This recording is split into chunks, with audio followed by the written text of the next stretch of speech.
Olá pessoal, tudo bem? Aqui é o canal Estude Comigo Brasil e hoje vamos fazer uma correção de uma prova que está quentinha. Se ela não estiver quentinha, ela está assim morninha porque foi aplicada no dia de ontem para o concurso da Polícia Militar do Distrito Federal, o cargo de soldado policial militar. Vamos corrigir aí 8 questões de raciocínio lógico e matemático aplicadas pelo Instituto OCP. 8 questões aí aplicadas pela OCP. Eu vou colocar a vinheta do canal e a gente já começa com a correção logo em seguida.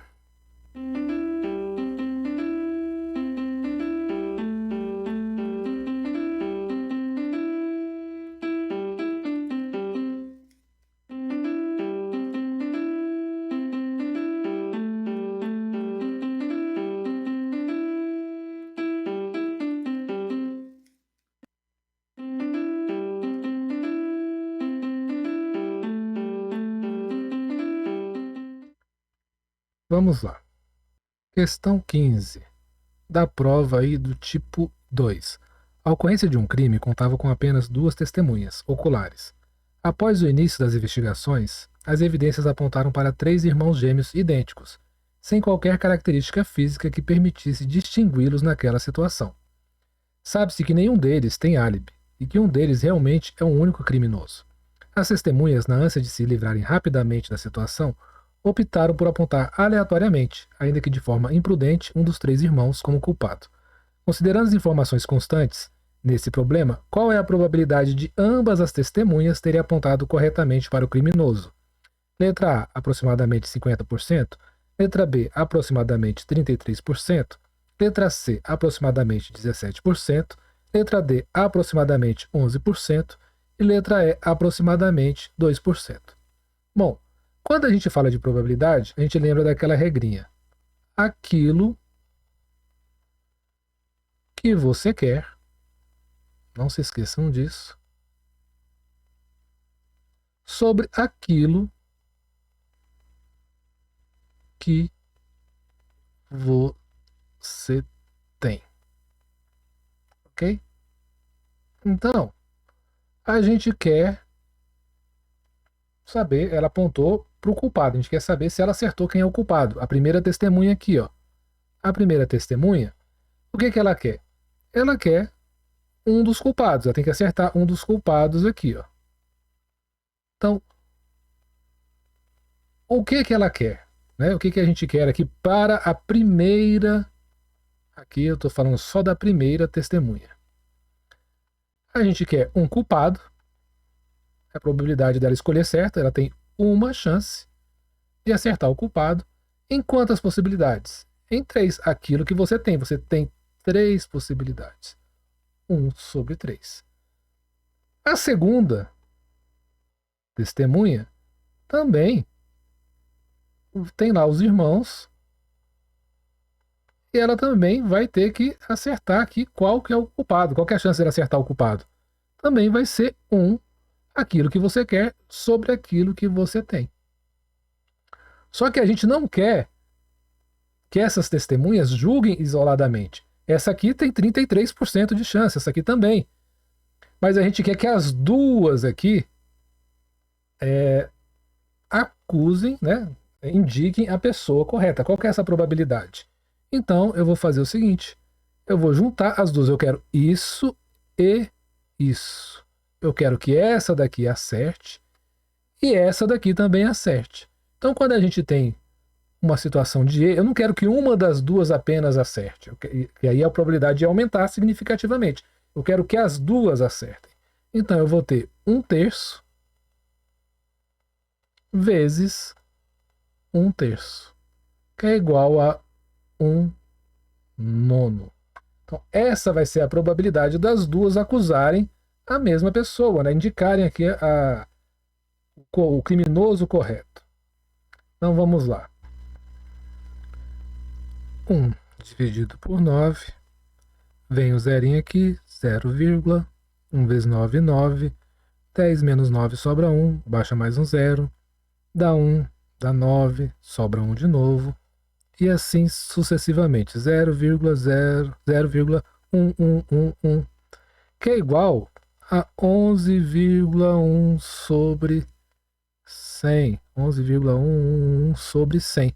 11% aproximadamente, que seria aqui a resposta da questão, letra D.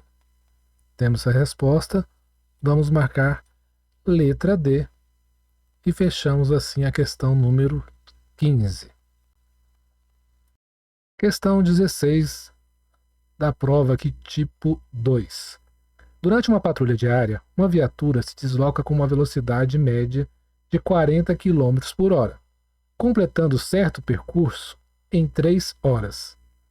Em quanto tempo faria esse mesmo percurso se a velocidade utilizada fosse de 48 km por hora?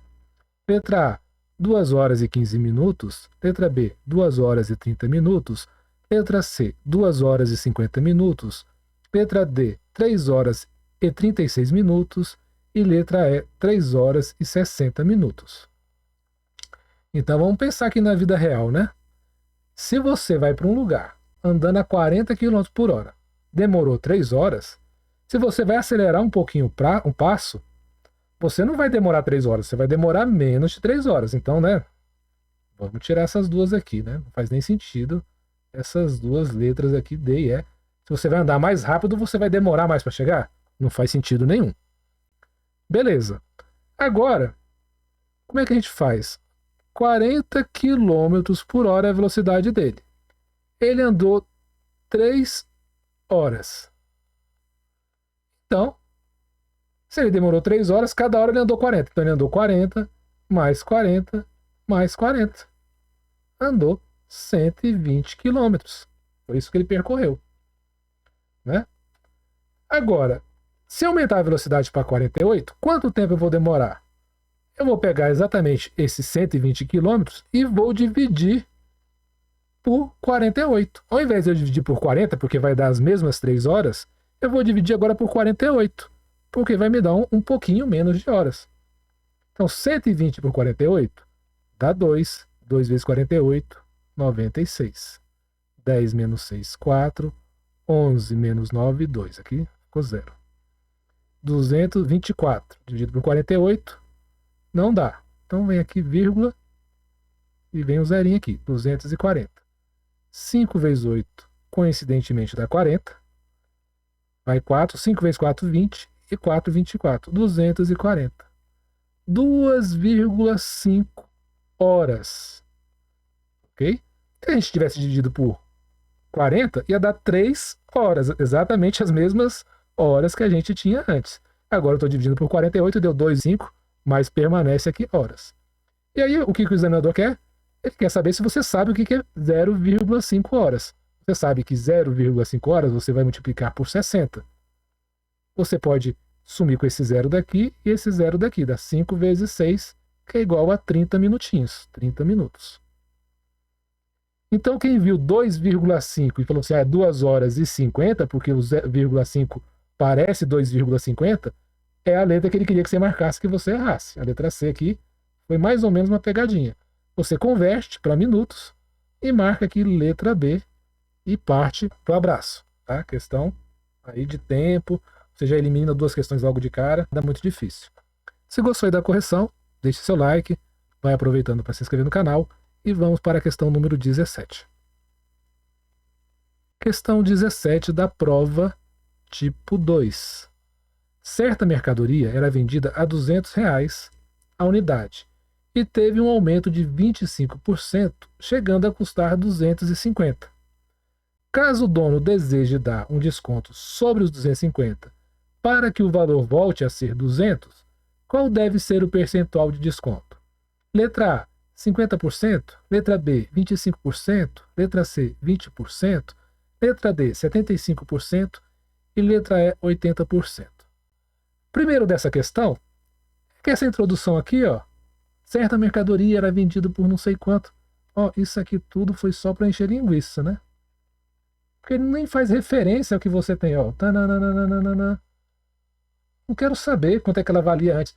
O que interessa agora é que você quer 250 e quer que ela fique valendo 200. Quanto de desconto você vai dar de 250 para chegar a 200? É isso. Qual percentual você vai aplicar? Então, ó, 250 está para 100%. 200 é quantos desses 100%?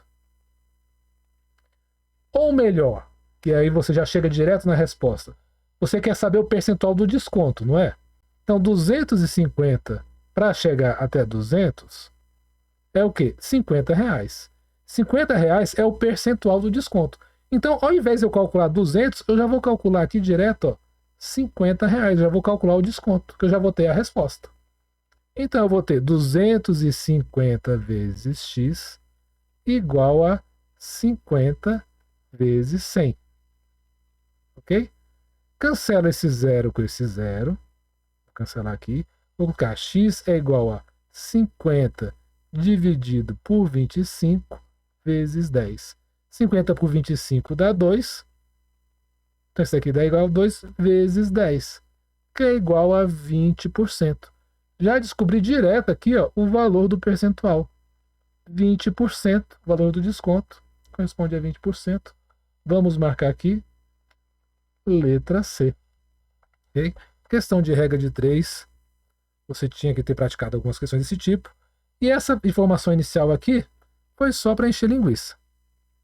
Então, marca aí corretamente a letra C. Vamos colocar aqui, ó, letra C. E vamos para a próxima questão. Curtiu a questão 18 da prova tipo 2? Só de ver a questão aqui já dá sono. É o tanto de linha que tem para você ler nessa questão. Mas vamos lá. Certa receita pedia que fossem usados tomates no preparo de um certo alimento, sem nenhuma instrução a mais, sem mais instruções. Um homem que nunca havia cozinhado teve várias dúvidas sobre o preparo e percebeu que não havia uma forma única de se usar os tomates. Ao ir ao supermercado, viu que havia a opção de comprar tomate cereja, tomate saladete, tomate longa-vida. Em casa, ficou em dúvida se deixaria com ou sem pele, da mesma forma que não sabia se deixava as sementes ou retirava. Se considerarmos todas as maneiras de se cozinhar, desde a escolha do tipo de tomate, escolher, deixar ou retirar a pele, deixar ou retirar as sementes, quantas são essas maneiras? Letra A, 12, letra B, 9, letra C, 7, letra D, 6 e letra E, 3. Bom, questão aqui, ó, muito parecida lá com a questão dos irmãos gêmeos aqui nessa prova, né? Porque a gente vai ter o seguinte, a gente vai ter um tomatezinho aqui cereja, aí depois tem um outro tomate lá que eu não sei como é, que é o saladete, não sei qual que é a diferença de um pro outro. Depois tem um tomate longa-vida. Vou fazer ele mais comprido assim, ó, porque ele é longo. Tomate longa-vida. Temos 3 tomates para ele escolher. Depois, ele vai ter que ir, ó, para um dos 2 caminhos aqui, que é com casca, é isso? Com pele, na verdade, né? Não é casca, é pele. Com ou sem pele. Então, com pele, sem pele. Para cada um desses aqui, ó, ele vai ter mais 2 situações. E depois, com pele ou sem pele, com sementes, com semente ou sem semente.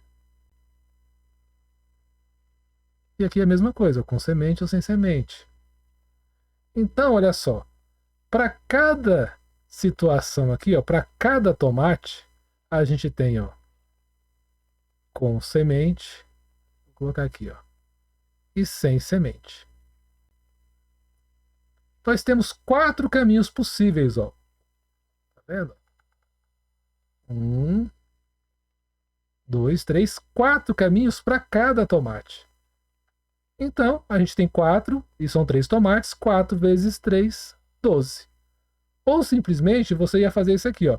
3 tomates, vezes com pele ou sem pele, vezes 2, vezes com semente ou sem semente, vezes 2. 3 vezes 2, 6, vezes 2, 12.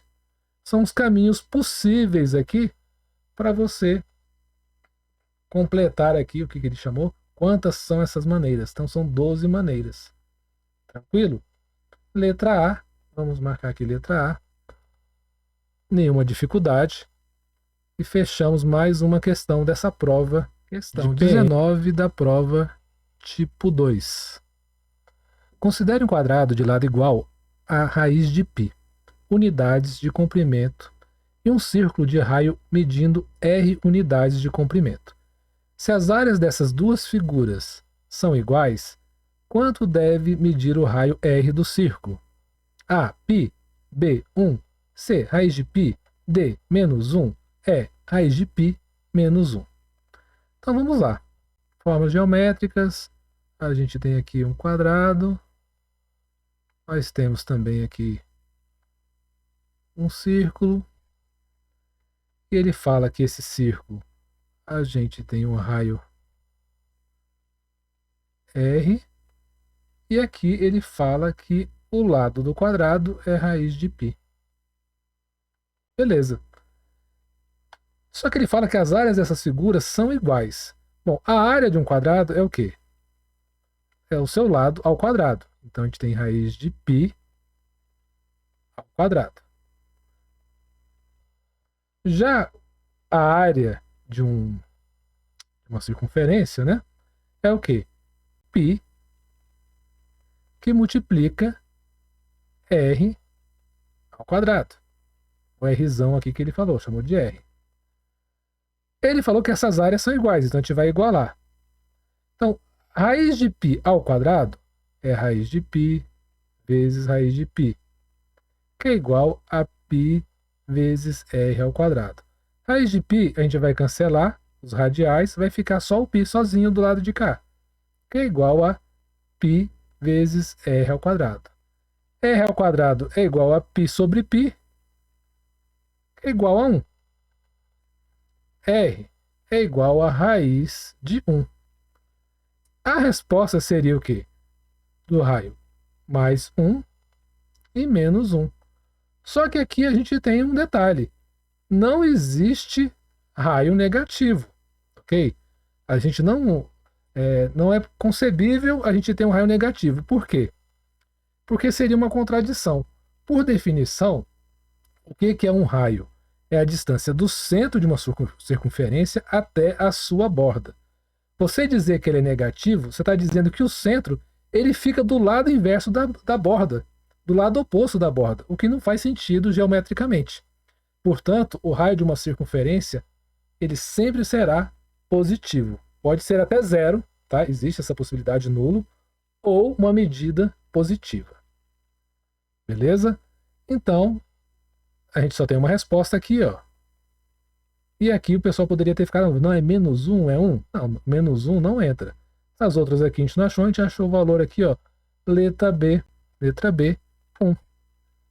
Vamos marcar aqui, ó, letra B. E fechamos aqui a questão número 19. Faltam só 3 questões para a gente fechar essa prova. Questão 20.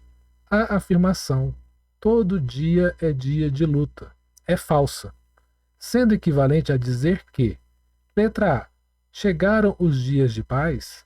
B, nenhum dia é dia de luta. C, todo dia é dia de não lutar. D, algum dia não é dia de luta. Letra E, toda luta acontece de dia. Bom, primeira coisa, que é uma parte conceitual, e aí você tem que ficar atento a isso. Já fiz algumas questões aqui no canal assim, já me questionaram sobre isso, eu fiz uma resposta uma vez, justamente explicando que quando você fala que uma afirmação todo dia é dia de luta é falsa, equivale você dizer o quê? Que a sua negação é verdadeira. Ah, não, mas ele está pedindo equivalência. Está pedindo equivalência. Mas você dizer que uma proposição é falsa é a mesma coisa você dizer que a sua negativa é verdadeira. Porque uma proposição ela só tem duas possibilidades. Ou ela é falsa ou ela é verdadeira. Então, a sua negativa é justamente o seu lado oposto. Ok? Então, o que a gente tem que fazer aqui? Simplesmente negar essa afirmação. Todo dia é dia de luta. E agora, vem um outro conceito aqui, que a gente costuma também trabalhar aqui de vez em quando no canal, que é o conceito dos quantificadores. Quantificadores. Nós temos quantificadores em raciocínio lógico. O todo é o quantificador dessa frase. É quando você quantifica alguma oração. Por exemplo, o todo, o ninguém, o nenhum, nada, tudo. Esses são quantificadores que eu falei agora, são quantificadores conhecidos como quantificadores universais, proposições universais, porque elas abrangem o todo. E nós temos também alguns quantificadores, algumas proposições que a gente chama de proposições particulares. Então, por exemplo, o todo é um quantificador que a gente chama de universal. Por outro lado, a gente tem um quantificador que é o algum, que é um quantificador que a gente chama de quantificador particular. Então, quando você vai negar uma proposição que tem um quantificador aqui, uma proposição universal, você vai fazer o quê? Você vai usar o quê? Um quantificador particular. Então, a negação do todo, você vai ter que usar o algum. Você não pode usar o nenhum, porque o nenhum também está do lado dos quantificadores universais. Você não nega todo mundo. A gente só tem que quebrar a regra, como todo mundo aí conhece. Você só tem que ter uma pessoa que não atenda o todo, você só tem que ter um dia que não atenda o todo, ou seja, todo dia de luta. Se algum dia não for dia de luta, então você tem que mudar para um quantificador particular e você tem que negar aqui, ó, de é passar para não. Então, algum dia não é dia de luta. Não é dia de luta. Nós negamos aqui, transformamos essa proposição falsa, disse que ela é falsa, então a gente disse o quê? Que a sua negativa é verdadeira. Qual que é a negativa dela? É justamente essa daqui, ó. Essa aqui é a negativa dessa daqui. Tá aqui, ó. Algum dia não é dia de luta. Tá aqui. Letra D. Fechamos aqui mais uma correção. Ok? Não é incomum cair em questões com esses quantificadores. Seja da Sebrasp, seja da OCP, né, como foi nesse caso, seja também da FGV. Vira e mexe, eles solicitam aí questões com quantificadores. Vamos agora para a questão número 21. Questão 21. Considere um hexaedro regular, cubo, de arestas medindo L unidades de comprimento. Suponha que uma de suas faces, a base, esteja apoiada em uma superfície plana. Se unirmos cada vértice da base ao ponto médio da face oposta à base, determinamos uma pirâmide. A diferença entre o volume do cubo e o volume da pirâmide é igual a qual percentual aproximado do volume do cubo? Letra A, aproximadamente 25,7%. Letra B, aproximadamente 33,3%. Letra C, aproximadamente 50%. Letra D, aproximadamente 66,7%. E letra E, aproximadamente 74,3%. Então a gente tem aqui, ó, um hexaedro. Vou tentar fazer aqui um hexaedro. Que ele nos chamou de cubo. Beleza, não tem problema aqui o nome que ele deu. Tá. Vou fazer aqui. Tentar fazer aqui um hexaedro aqui. Esse liga aqui, esse liga aqui. Tá. Hexaedro. E ele falou que o lado aqui mede L, ok? Ele deu o nome desse hexaedro aqui de cubo, ok? Hexaedro regular. E ele falou o seguinte: se a gente pegar o ponto médio, aqui está o ponto médio, a gente faz aqui, ó, cruza aqui as arestas, aqui, ó, aqui é o ponto médio. E se unirmos cada vértice da base ao ponto médio da face, então cada vértice daqui, ó, vem daqui e vai até lá, vem daqui e vai até lá, ó. Ele está formando aqui, ó, uma pirâmide, né? Aqui vai ficar os lados aqui, ó, da pirâmide. A gente vai ter um vértice só, lá em cima. A diferença entre, aí vem a pergunta, a diferença entre o volume do cubo e o volume da pirâmide é igual a qual percentual aproximado do volume do cubo? Então a gente tem volume do cubo que no caso é do hexaedro, né? O volume do cubo. Nós temos o volume da pirâmide, que está ali dentro do cubo, certo? Como é que a gente calcula o volume do cubo? Você chegou para essa prova, você tinha que estar mais ou menos ligado como é que você calcula o volume de um poliedro. Como é que é? É simples. É só você imaginar que um hexaedro ele tem a base. E aí você vai empilhando um monte de base uma em cima da outra. Ela vai crescendo aqui, ó. Aqui nós temos várias bases aqui, ó, em cima, até chegar no topo do nosso hexaedro. Então, o volume do hexaedro, se você não quisesse decorar a fórmula nem nada, é o quê? É o volume, é a área da base, né, que é essa areazinha aqui, que sai desde lá de baixo e vai até lá em cima. Ou seja, você tem que multiplicar pela altura, por cada pedacinho da altura. Aí você vai ter o volume do hexaedro. Então, o volume do cubo é igual ao quê? A área da base vezes a sua altura. Simples assim, AB vezes H. Área da base vezes a altura. Vocês vão ver que eu nem vou precisar usar esse L aqui. Eu não preciso calcular nada, eu só quero saber aqui percentuais, né? Proporção de um em relação ao outro. Agora vem a outra informação, volume da pirâmide. Então, essa talvez seja a questão mais difícil dessa prova, porque você deveria saber como calcular o volume da pirâmide. E aí eu vou colocar aqui para vocês qual que é a fórmula do volume de qualquer pirâmide. O volume de qualquer pirâmide é o quê?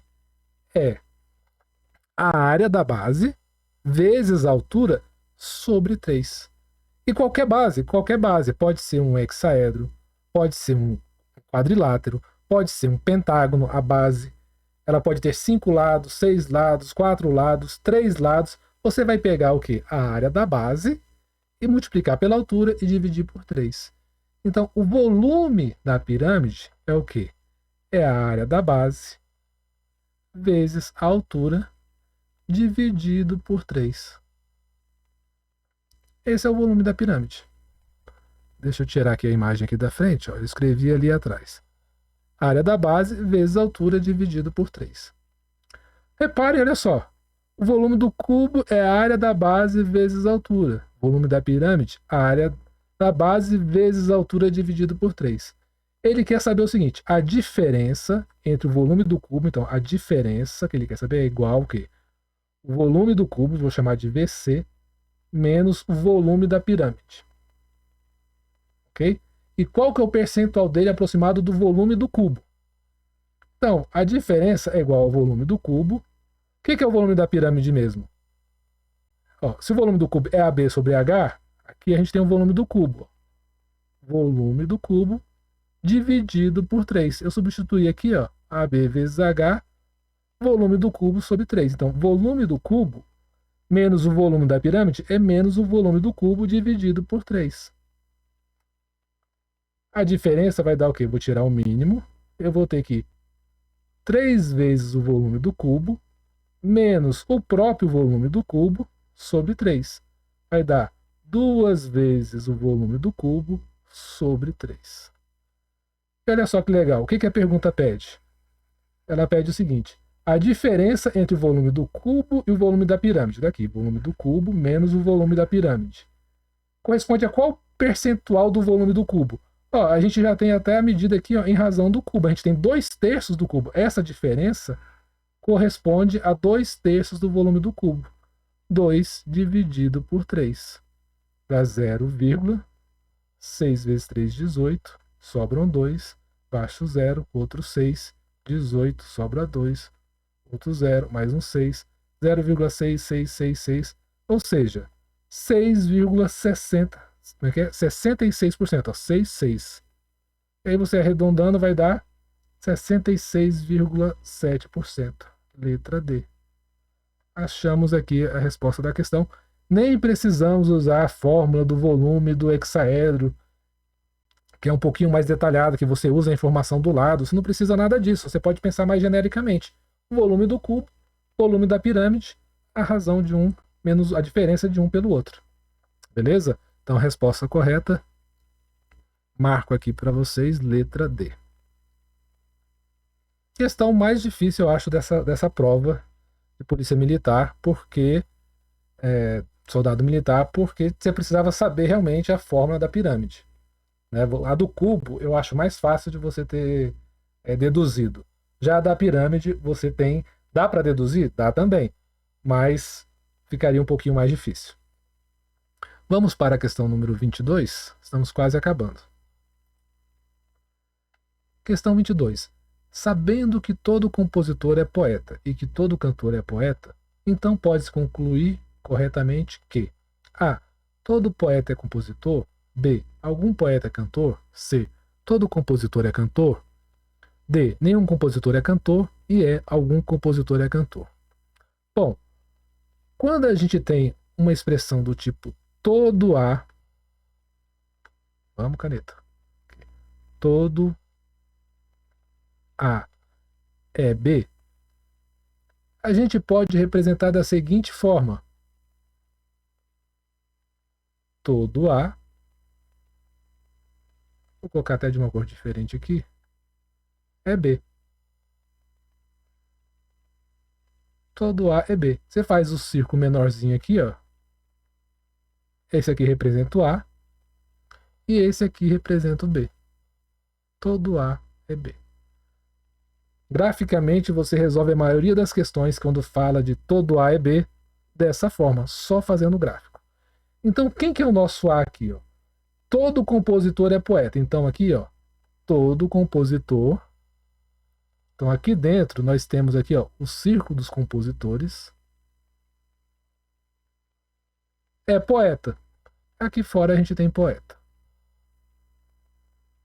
E aí ele fala mais uma relação, todo A é B. Ele falou de compositor é poeta, mas ele falou que também todo cantor é poeta. Então a gente tem aqui agora, ó,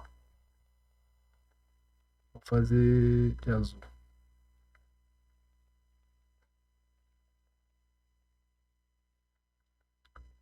Todo cantor é poeta. Cantor também está dentro de poeta. Só que aí ele não falou nenhuma relação entre compositor e cantor. Então, a gente tem que todo compositor é poeta, beleza. Todo cantor é poeta, beleza.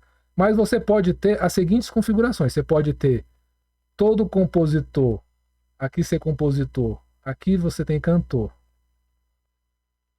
Vou colocar aqui, ó. Compositor, cantor e aqui por fora, poeta. Você pode também ter a situação, ó, de ter cantor e compositor terem o mesmo número de elementos, serem iguais. Seriam os mesmos elementos aqui, ó. E aqui por fora a gente ter poeta. Você pode ter essas três configurações. A gente não consegue deduzir isso na questão. A gente só pode agora responder baseado naquilo que a gente tem certeza. Ok? Vamos responder naquilo que a gente tem certeza. Pronto, montamos o nosso diagrama. Ele fala, ó, todo poeta é compositor? Não, ó, poeta, tem gente do lado de fora aqui de poeta, ó, que pode nem ser compositor nem cantor, ele pode estar aqui assim, ó. E nós tem vários poetas aqui, então a gente não pode afirmar isso aqui com certeza. Com as informações que ele nos deu, tá fora. Algum poeta é cantor? Bom, se todo cantor é poeta, algum deles aqui, com certeza, né, será poeta. Ele está aqui dentro, ó. A gente pode ter um conjunto só de uma pessoa, ser poeta, mas a gente pode ter dois, pode ter três, pode ter quatro. Mas quem tiver aqui no conjunto dos cantores, algum poeta é cantor. Isso aqui tá certo. Essa aqui tá certa. Todo compositor é cantor? Não, ó, a gente pode ter conjuntos distintos. A gente pode ter essa configuração aqui, porque é essa daqui que ele está falando. Ó. Todo compositor é cantor? É essa daqui, né? Que eles são iguais. Pode até ser que eles sejam iguais. Mas, ou pode ser que um esteja dentro do outro. Tudo bem, mas a gente não tem essa informação. A gente não pode deduzir isso daqui, porque podem ser distintos também. Então, essa daqui a gente não pode ter certeza. Nenhum compositor é cantor? E se a gente tiver essa situação aqui, ó, que tem intersecção, ou que os dois são iguais? Então também estaria errada. Algum compositor é cantor? A mesma coisa, se a gente tiver dois conjuntos distintos entre compositor e cantor, eu não posso falar que algum compositor seja cantor. A única que a gente tem certeza que a gente pode afirmar seria aqui a letra B. Então, vamos marcar aqui letra B e encerramos essa questão. Se você gostou dessa correção, deixa seu like, se inscreva no canal. Lembrando que eu não tenho o gabarito dessa prova. Eu recebi a prova sem gabarito, então não vai ter a conferência final, como eu sempre faço. Mas se depois tiver alguma questão aqui que eu corrigi de forma errada, como eu sempre faço, irei fazer a errata e a gente volta aqui e verifica o que aconteceu de errado em alguma dessas questões. Vamos agora para a questão número 23. Questão 23. Durante uma ocorrência no DF, a Polícia Militar fez alguns levantamentos e determinou que todos os presentes seriam considerados suspeitos. No boletim de ocorrência, algumas informações foram anotadas sobre os suspeitos. Informação 1. Havia 5 mulheres. Informação 2. Entre os suspeitos, 6 usavam boné. Informação 3. Entre os homens, 3 não usavam boné. Informação 4. Entre as mulheres, 2 usavam boné. Se todas as informações estão corretas, quantos são suspeitos? A, 16, B, 15, C, 14, D, 13 e letra E, 12. Primeira consideração dessa questão. A gente só tem aqui 2 tipos, 2 sexos aqui, né? Ou a gente tem homem, ou a gente tem mulher. E aqui nessa questão, e nas questões que a gente fizer de lógica, a gente vai considerar isso. Quando não é homem, é mulher. Quando não é mulher, é homem. Da mesma forma, a gente tem a pessoa que está com boné e está sem boné. Um é o oposto do outro. Ok? Beleza. Como a gente tem essa separação, agora eu vou fazer aqui então o nosso universo aqui. Vou fazer aqui. Aqui está o nosso universo de suspeitos. Nós temos mulheres e temos homens. E vamos anotar as informações. Havia 5 mulheres. Beleza. Lado de cá tem 5. Entre os suspeitos, 6 usavam boné. Então a gente tem um conjunto aqui, entre homens e mulheres, que é o quê? É o pessoal que está de boné. Ok? E aqui, eu sei que esse conjunto todo aqui amarelo, aqui, eu tenho 6 pessoas. Vou colocar aqui, para esse conjuntão grandão todo aqui, 6. Beleza? Então já fiz esse. Entre os suspeitos, 6 usavam boné. Entre os homens, 3 não usavam boné. Então, do lado dos homens, eu tenho 3 homens aqui, que não usam boné, que eles não estão nessa região aqui, de quem usa boné. Ok? Entre os homens, 3 não usavam boné. Entre as mulheres, 2 usavam boné. Então, do lado das mulheres, nesse conjunto de dentro aqui, 2 usam boné. Ótimo. E aí agora, o que a gente pode deduzir? Já acabaram as informações. Entre as mulheres, 2 usavam boné. Beleza. Se 2 mulheres usavam boné, né? 3 homens não usavam boné. Então, se a gente tem 6 com boné no total, que é isso aqui, a gente tem quantos aqui? Quantos homens? A gente tem pelo menos aqui, 4 homens, né? São 6 que usam boné. 2 são mulheres, 4 homens usam boné para dar os 6. 4 mais 2, 6. Beleza. 5 são mulheres. Beleza. 2 usam boné. Então, provavelmente aqui só podem ser 3 mulheres não usam boné.